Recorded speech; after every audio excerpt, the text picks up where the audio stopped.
था हर राह में, आस था हर चाह में, आस था हर भाव में, आस था सद्भाव में। आस था, आस था।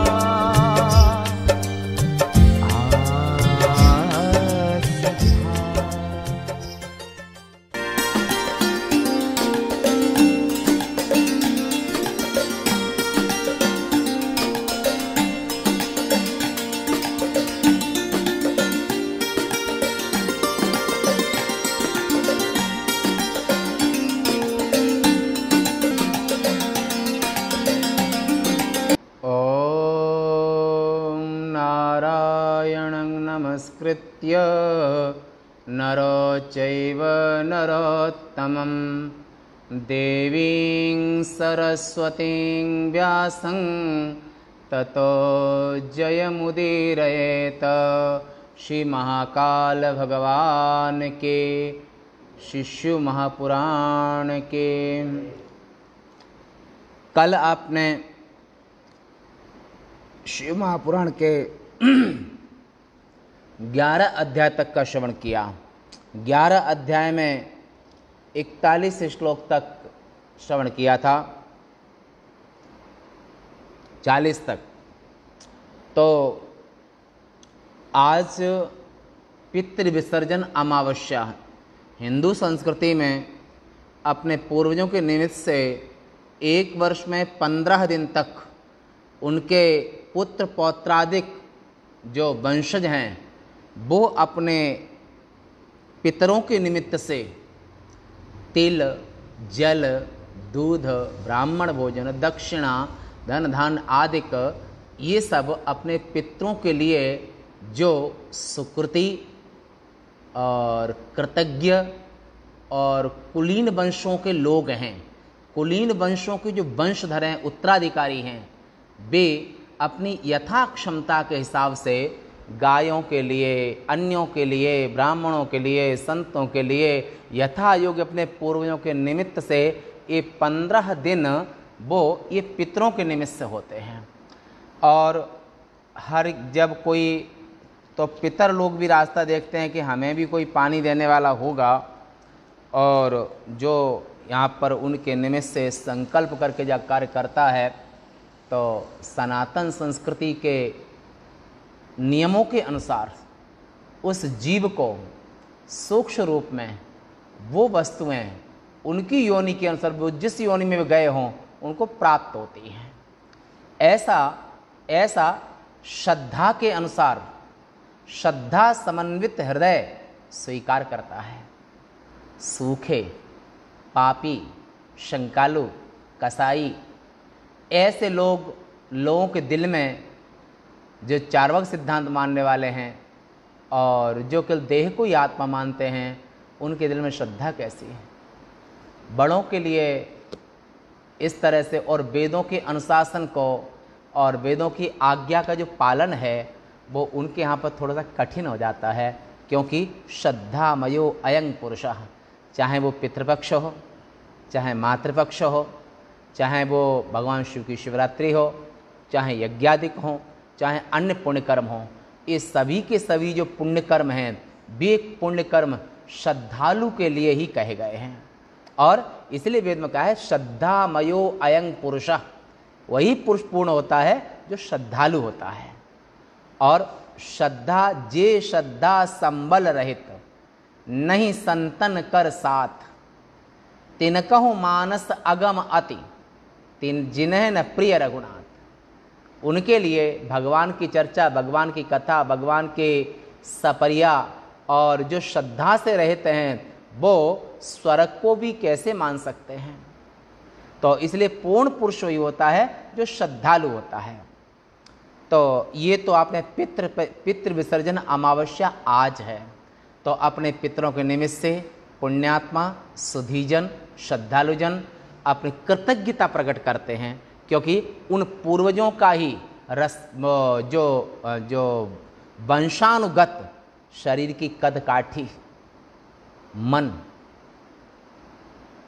कुल धर्म, जाति धर्म और और जैसा बीज होता है वैसा अंकुर भी होता है। शरीर आपको मिला है, ये शुक्र शोणित संयोगा जायते गर्भा, माता पिता के तेज से ही संतान का शरीर बनता है। नवभिर तंतुभिर युक्त ही, और 5 चीज़ें माँ से मिलती हैं और 4 पिता से मिलती हैं। ऐसे माता पिता और पुत्रश्च में आत्मा इति श्रुति, पुत्र पिता की आत्मा ही, पिता ही पुत्र के रूप में जन्म लेता है। तो ऐसी अपने बड़ों के प्रति, परिवार के जनों के प्रति श्रद्धा रखता है और उस श्रद्धा से समन्वित होकर के वो संकल्प से कुछ नहीं तो तिल और जल से ही पितृतीर्थ से, पितृतीर्थ माने ये पितृतीर्थ है, ये देव तीर्थ है, ये आत्म तीर्थ है। 3 तीर्थ अपने हाथ में होते हैं। तो ऐसे करते हैं स्वाहा, ऐसे इससे अंगूठा इसके बीच में पितृभ्य सुधा पिता पितामही आद्यातिक पितृतीर्थ, और आचमन करते तो ऐसे आत्म तीर्थ, वो आत्म तीर्थ से करते हैं। ये वैदिक संस्कृति आर्यावर्त में मिलेगी, बाकी बाहर के जो सामान्य प्राणी हैं वो इस संस्कृति में या इन सब वैदिक जो विश्वास और श्रद्धा नहीं है तो कैसे उनको समझा सकते हो, वो कैसे कर सकते हैं। और उनके यहाँ पर तो जैसे सामान्य प्राणियों में होता है खाना, वो शिष्णोदर पर जमपुर त्रासन, उनके यहाँ पर शरीर, खाना पीना, ऐश्वर्याराम, इंद्रिय उत्सव। वहाँ पर चिदरंजन नहीं होता है, वहाँ पर आत्मोत्सव नहीं होता है। प्राकृत प्राणियों के यहाँ पर, देहनिष्ठ प्राणियों के यहाँ पर इंद्रियोत्सव होता है। पशु बुद्धि मिमाम, वहाँ पर केवल दे पशु बुद्धि मिमाम जही, जो देह को मैं मानते हैं तो उनके यहाँ पर इंद्रिय उत्सव की सबसे बड़ा महत्व इंद्रियोत्सव का होता है।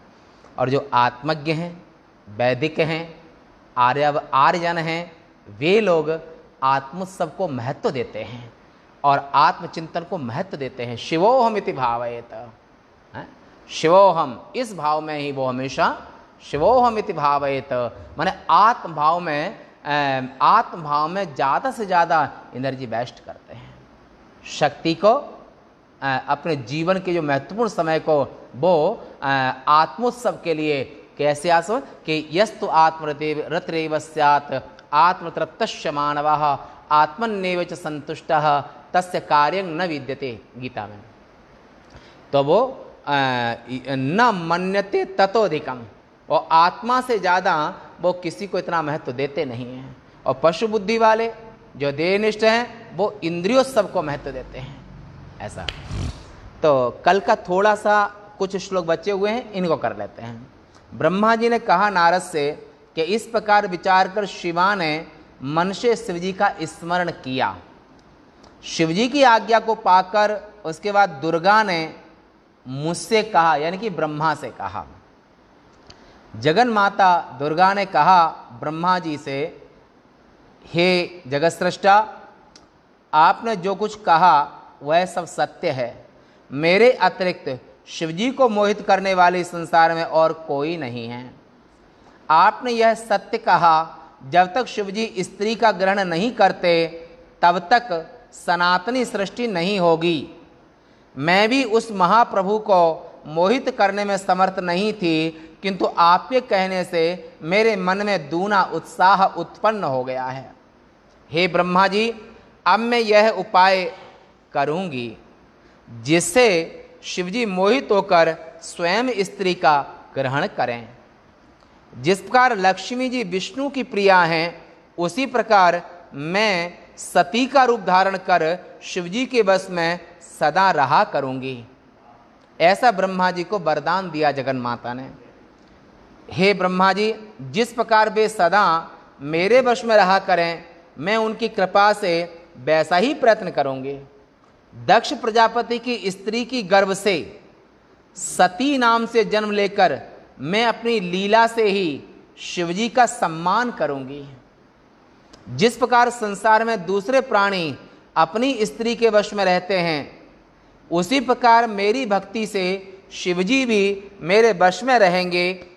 तब ब्रह्मा जी ने कहा, जगदम्बिके, शिवा, मुझसे ऐसा कहकर मेरे देखते ही वहाँ पर वे जगन माता अंतर्ध्यान हो गई। नारद जी से ब्रह्मा जी ने कहा, हमको ऐसा वरदान दे करके, और जो परब्रह्म महिषे और वो आद्या शक्ति वहीं पर वही आकाश में वे अंतर्ध्यान हो गई।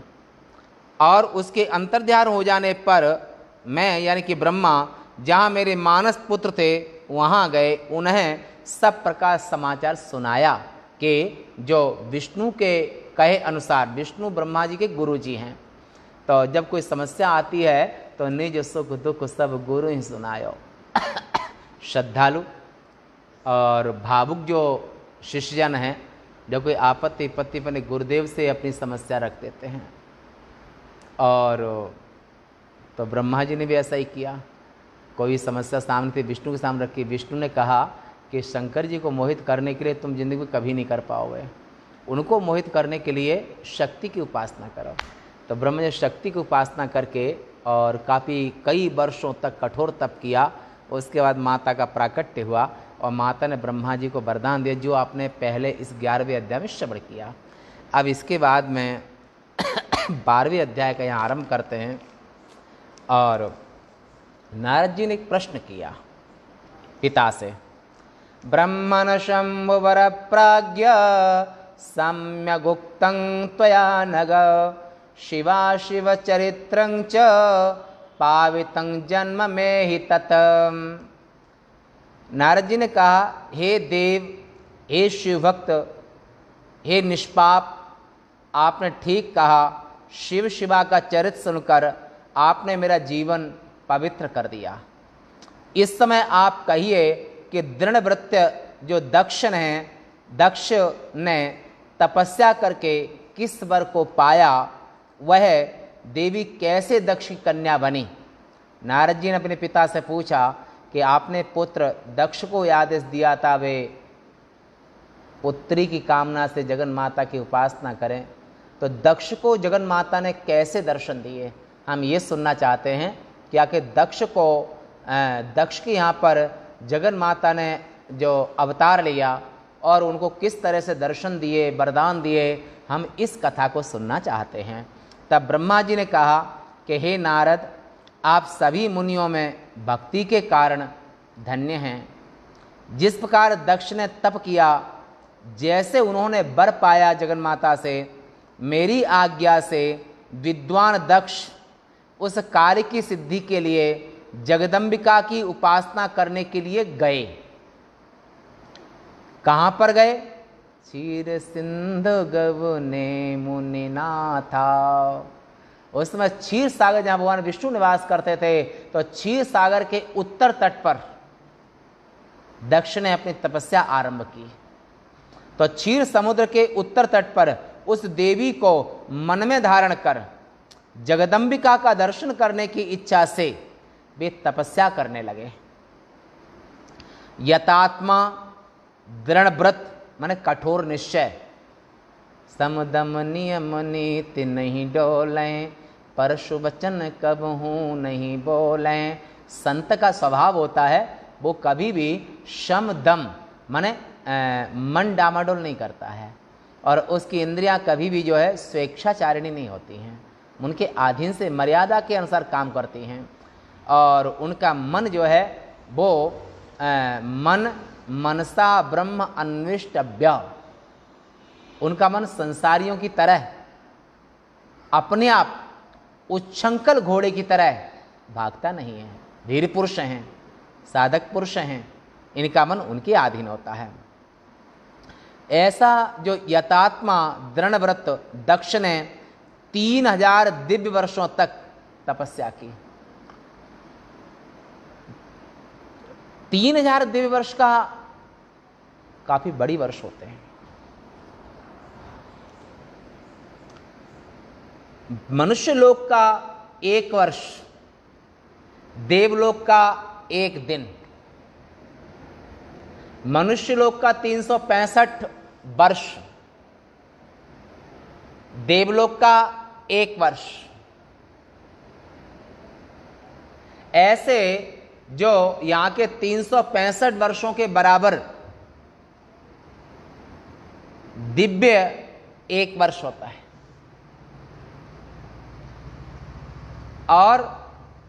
और यहां पर इतने लंबे, माने यहां का 365 बराबर 1 वर्ष, ऐसे वहां पर उनके 365 दिन का 1 वर्ष होगा।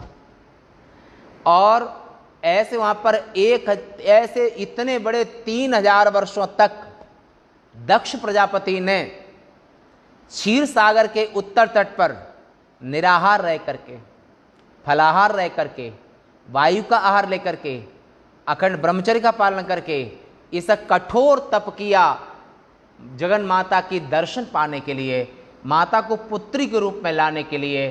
दक्ष प्रजापति ने 3000 दिव्य वर्षों तक क्षीर सागर के उत्तर तट पर कठोर तप किया और उनका धैर्य कभी डामाडोल नहीं हुआ।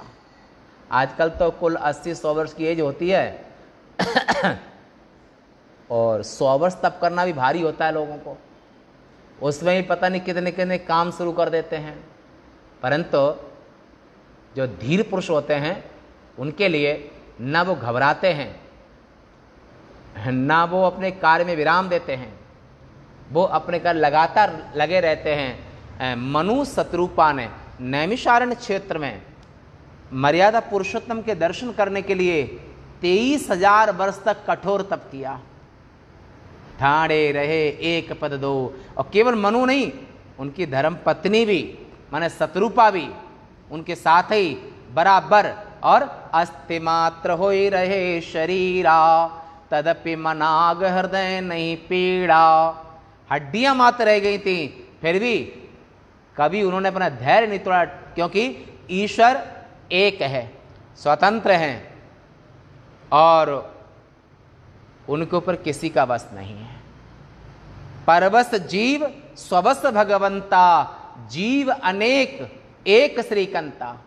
ईश्वर एक हैं, अनंत हैं, एक हैं और सर्वतन स्वतंत्र हैं। तो जीव नाना है तो जीव परतंत्र है, ईश्वर स्वतंत्र है।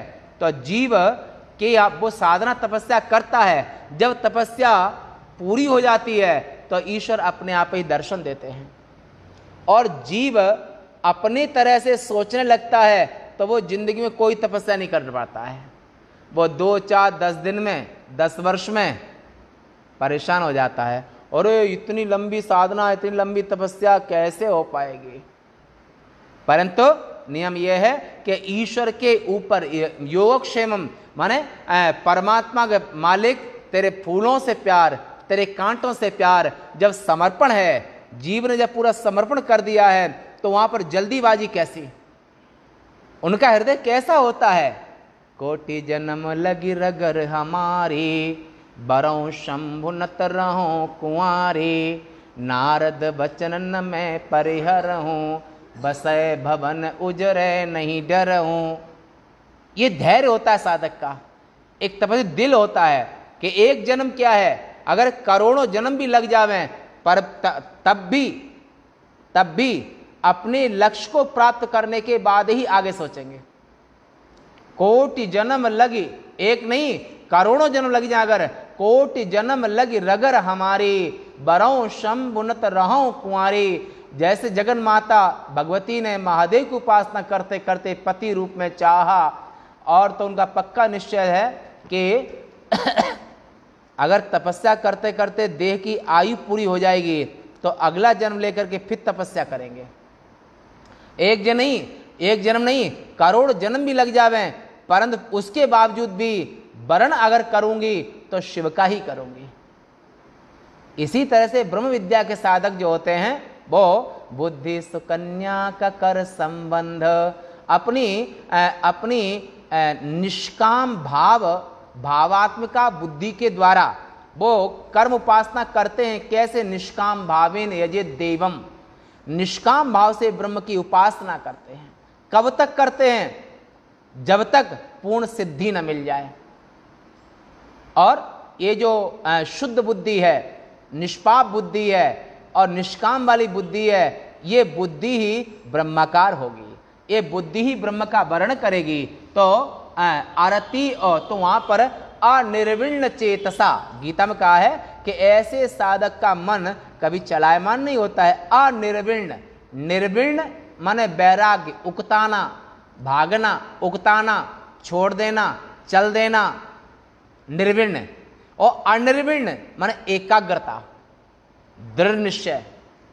तो ऐसे ब्रह्म जो जिज्ञासु होता है, जो ब्रह्मनिष्ठ होता है, वो अपने निश्चय से, उपनिषद आराधना से, चाहे करोड़ों जन्म आराधना करनी पड़े, इसको भगवान ने भी कहा है, बहुनांग जन्म नामन्ते ज्ञानवान माम प्रपद्यते वासुदेवः सर्वमिति स महात्मा सुदृढ़वा।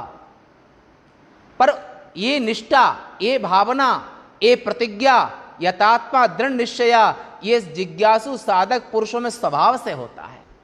संसारियों में कथनी होती है, करनी नहीं होती है। वो कहते हैं ज्ञान की ध्यान की बातें, पर जहां पर त्याग की बात आती है तो तमाम तरह के तर्क लेके आ जाते हैं। बोला बाद में कर लेंगे, ऐसा कर लेंगे, ऐसा करने। कुछ संतों को, कुछ लोगों को तो ऐसे भी देखा, वो कहें कि जनक की तरह ठीक है, भोग भी भोगो और ब्रह्मनिष्ठ भी बने रहो। ऐसे भी लोगों, कुछ साधकों की मानसिकता बन जाती है। तो यहाँ पर परंतु क्रियावान वरिष्ठ और जो आचारहीनो न पुनंत वेदा, अगर चरित्र नहीं है, ब्रह्मचर्य नहीं है, अगर शील नहीं है, अगर इंद्रिय संयम नहीं है, तो वहां पर सत्य नहीं है, तो ब्रह्म साक्षात्कार कैसे होगा। और कबीर ने तो यहां तक कहा है, कुछ साधकों को लेकर के, चली है कुलबुरनी गंगा नहाए।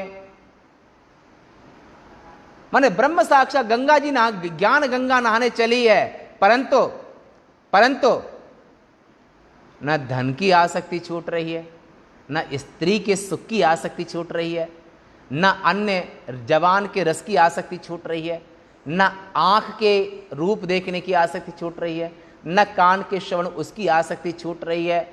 और तो क्या करते हैं, तो वो क्या करती है बुद्धि, संसार की बुद्धि, वो करती है, चली है कुलबुरनी गंगा नहाए, सत्तू बनायसी भुरकी भुनायसी, घूंघट भीतर भसकत जाए, चली है कुलबुरनी गंगा नहाए।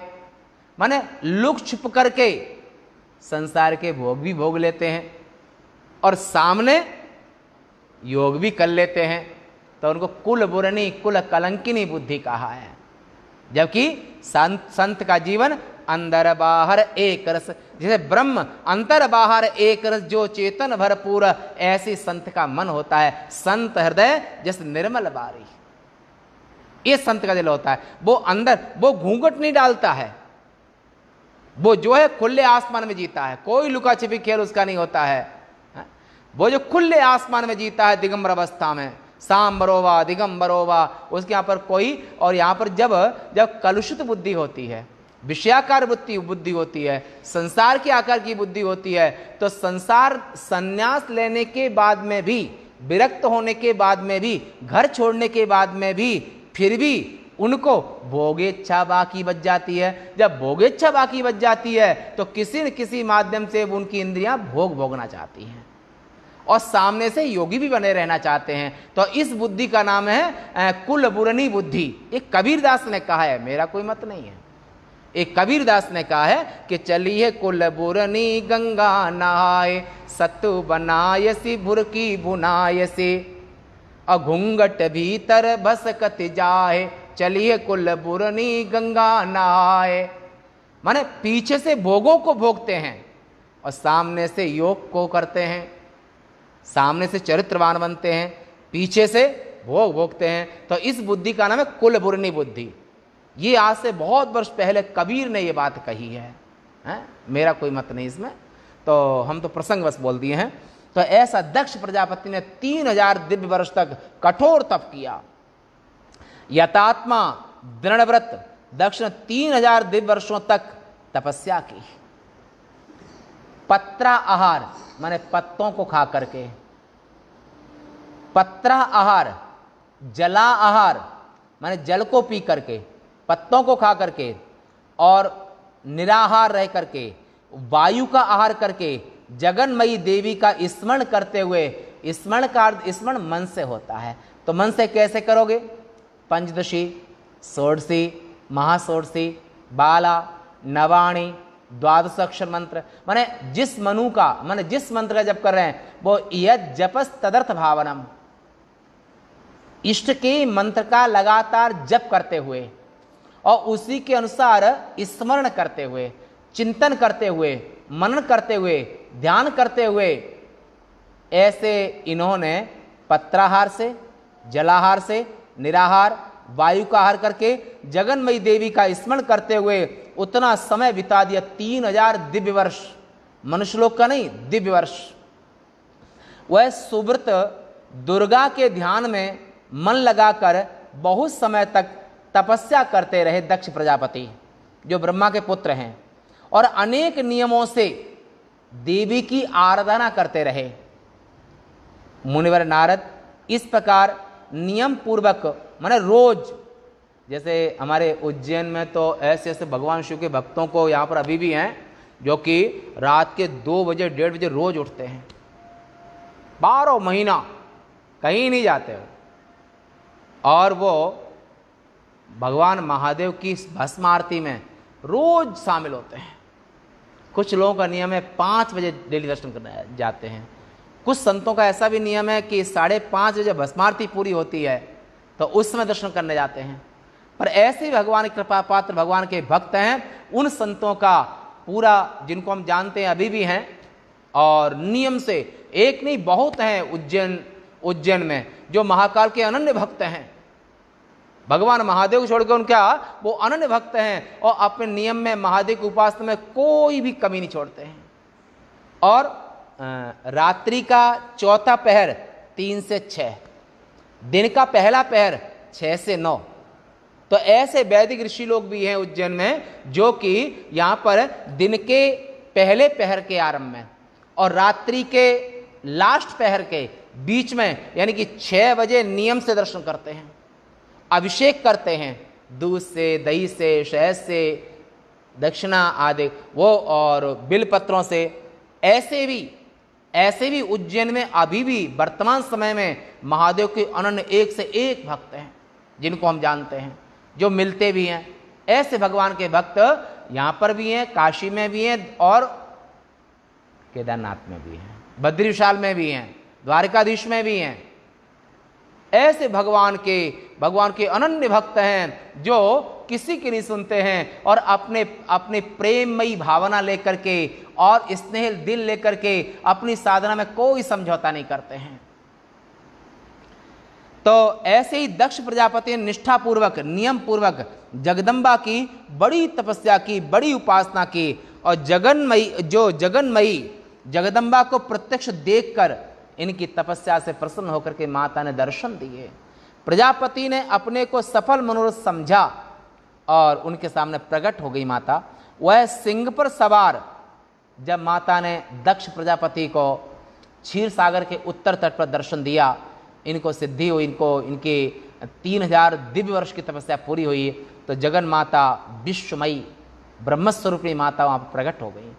कैसे? सिंह पर सवार थी, कृष्ण वर्ण था उनका, गौर कृष्ण वर्ण था, कृष्ण वर्ण युक्त काले का सुंदर मुख, 4 भुजाएं, चारों भुजाएं थी, 4 भुजाएं, वर एवं अभय को देने वाली, नील कमल एवं तलवार को हाथ में धारण की हुई थी, मन को हरण करने वाली, लाल नेत्रों वाली, खुले हुए बालों वाली, संसार की माता, सुंदर कांति वाली, उन भगवती को प्रणाम कर सुंदर वाणी द्वारा उनकी स्तुति दक्ष प्रजापति करने लगे। हाथ जोड़ करके जैसी मां ने दर्शन दिया उनको मस्त प्रणाम किया और माता की स्तुति करने लगे। हे माते, महामाया, संसार की स्वामिनी, महेश्वरी, आपने कृपा करके अपना स्वरूप मुझे दिखलाया, अतः आपको मेरा कोटि कोटि प्रणाम है।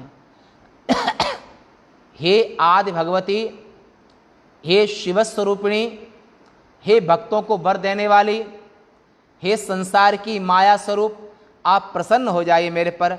आपको हमारा कोटि कोटि आपके चरणों में हमारा प्रणाम वंदन है। ब्रह्मा जी ने कहा, हे नारद, यम नियम वाले दक्ष द्वारा इस प्रकार स्तुति की जाने पर दक्ष प्रजापति की इच्छा को जानती हुई भी वह दक्ष से इस तरह से कहने लगी। माता ने कहा, हे दक्ष, आपकी इस भक्ति से मैं अत्यंत प्रसन्न हूँ। आपने दिव्य 3000 वर्षों तक कठोर तप किया है मेरे दर्शन की इच्छा लेकर के। मैं उस तपस्या से प्रसन्न हूँ। आप अपने इच्छित वर को मांगिए, आपको सब कुछ दिया जाएगा, जो मन में हो वो मांग लो। तदंतर दक्ष प्रजापति जगदम्बा की वाणी को सुनकर अत्यंत प्रसन्न हुए। जिसका लक्ष्य पूरा हो जाए, अंधे को आंख मिल जाए, कामना वाले की कामना पूर्ति हो जाए, दरिद्री को धन मिल जाए, रोगी को निरोगता मिल जाए, तो कितना दिल में खुशी होती है। आज दक्ष प्रजापति जगन माता के दर्शन करके अंदर से बड़े खुश हैं, बड़े प्रसन्न हैं। बार बार शिवा को प्रणाम करते हुए दक्ष प्रजापति कहने लगे, हे माते, आप मुझे वर देना चाहती हैं तो मेरी प्रार्थना को प्रेम पूर्वक सुनकर मेरी इच्छा को पूर्ण कर दीजिए। ऐसा माता से उन्होंने विनम्र निवेदन किया। मेरे स्वामी जी शिव हैं। दक्ष प्रजापति ने कहा कि मेरे आराध्य, मेरे स्वामी शिव हैं। वे ब्रह्मा के पुत्र रुद्र हैं, परमात्मा के पूर्ण अवतार हैं। अभी तक आपका अवतार नहीं हुआ था, उनकी पत्नी कौन होती?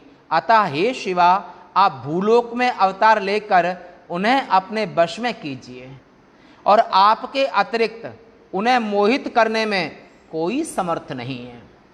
उन्हें कोई मोहित नहीं कर सकता, उनके दिल में आकर्षण पैदा नहीं कर सकता, अनुराग पैदा कोई नहीं कर सकता उनके दिल में।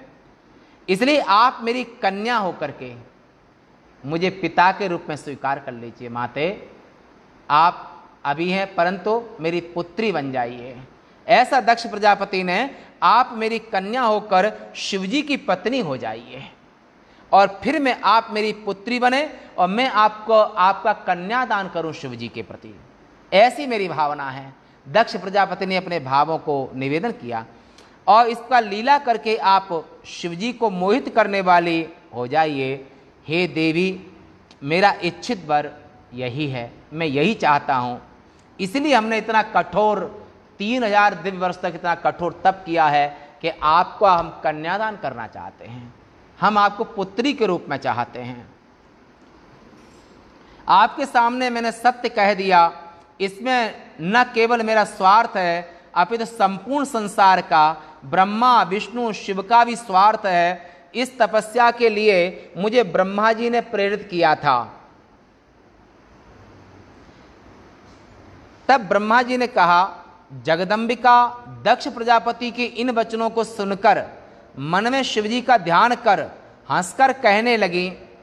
माता ने कहा दक्ष से, हे दक्ष प्रजापति, तुम मेरी बात को सुनो। मैं तुमसे सत्य कह रही हूं, मैं प्रसन्न होने पर सब कुछ दे सकती हूं। मैं तुम्हारी भक्ति के वश में होकर के तुम्हारी पत्नी में तुम्हारी कन्या होकर उत्पन्न अवश्य होंगी। मैं तुम्हारे यहाँ पर कन्या के रूप में जन्म लूंगी, इसमें कोई संदेह नहीं है। मैं अत्यंत कठोर तप करके वैसा प्रयत्न करूंगी जिससे मैं शिवजी का वर पाकर शिवजी की पत्नी हो सकूं, उनको प्राप्त कर सकूं।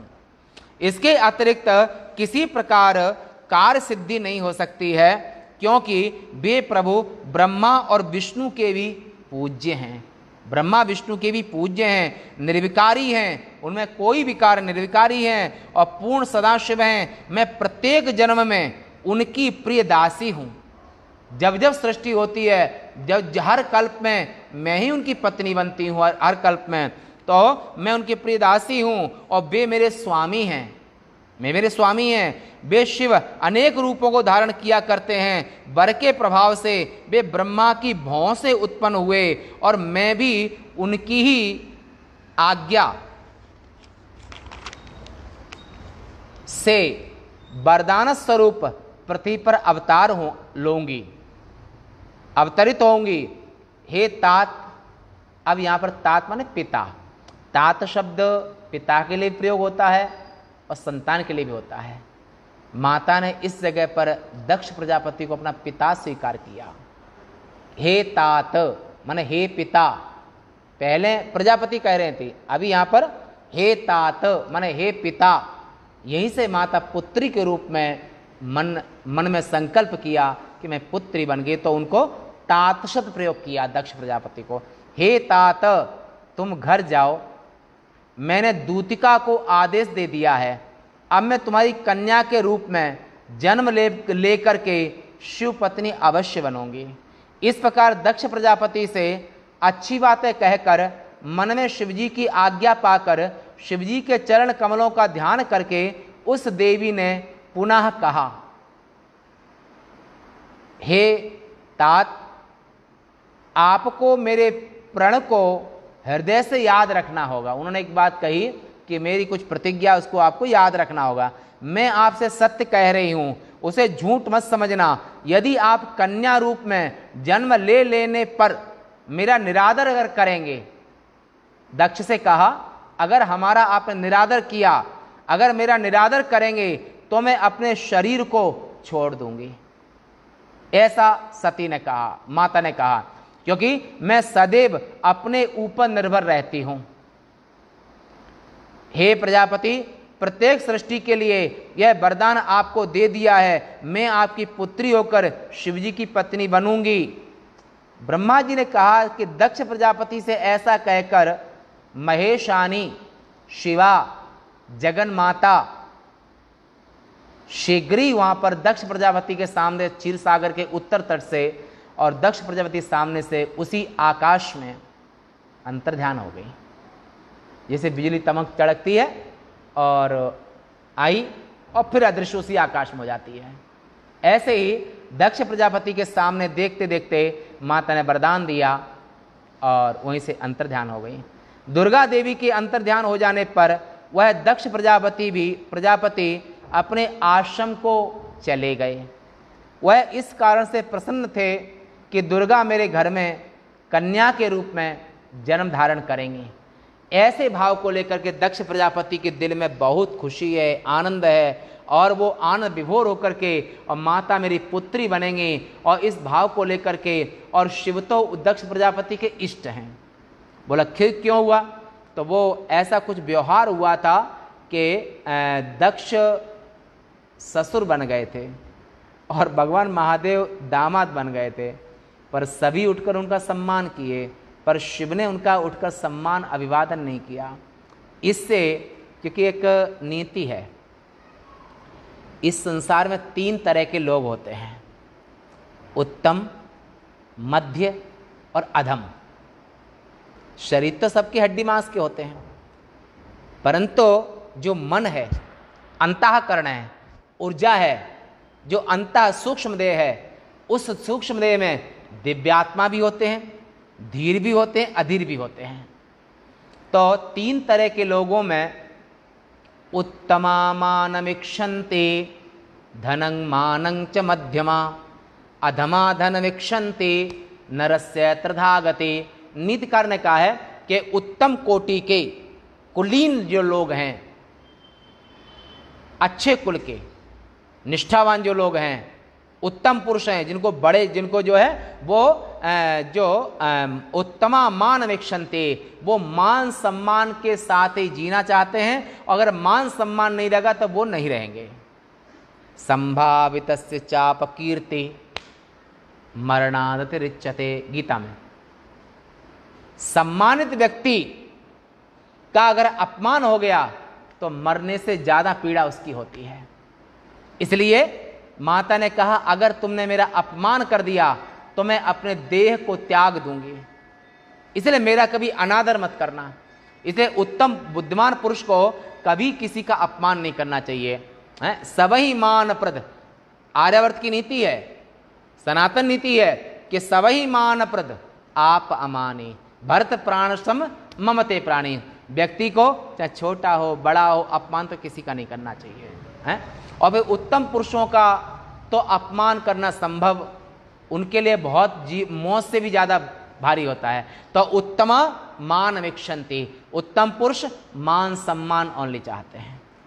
धन वीक्षन्ति मध्यमा, और उत्तमा मान वीक्षन्ति धनम मानम च मध्यमा। और मध्यम कोटि का जो मानसिकता होती है, जो ह्यूमैनिटी होती है, जो उनकी अंतरात्मा होती है मध्यम कोटि के पुरुषों में, तो वो उनको धन भी चाहिए और मान सम्मान भी चाहिए। तीसरी क्वालिटी के लोग होते हैं अधम, नीच प्रकृति के लोग। उनको मान सम्मान से उसे कोई लेना देना नहीं है। अधमा धन वीक्षन्ति, अधम लोग तो उनको तो केवल पैसा चाहिए, भले उनको कितना भी अपमान कर दो कोई फर्क नहीं पड़ता है, उन्हें केवल किसी भी कीमत पर पैसा चाहिए बस। इनको अधम लोग कहते हैं। तो उत्तमा मान वीक्षन्ति धनं मानं च मध्यमा, अधमा धन वीक्षन्ति नरस्य त्रिधागते। ऐसे दक्ष प्रजापति ने माता के दर्शन पा करके, आशीर्वाद पा करके वो अपनी पत्नी के पास घर चले आए। ये आपका 12वां अध्याय यहाँ पर शिवपुराण में दक्ष वर प्राप्ति वरण नाम 12वां अध्याय पूर्ण होता है। वाणी के विराम देते हैं। पूर्णमदः पूर्णमिदं पूर्णात् पूर्णमुदच्यते पूर्णस्य पूर्णमादाय पूर्णमेवावशिष्यते। ओम शांति शांति शांति।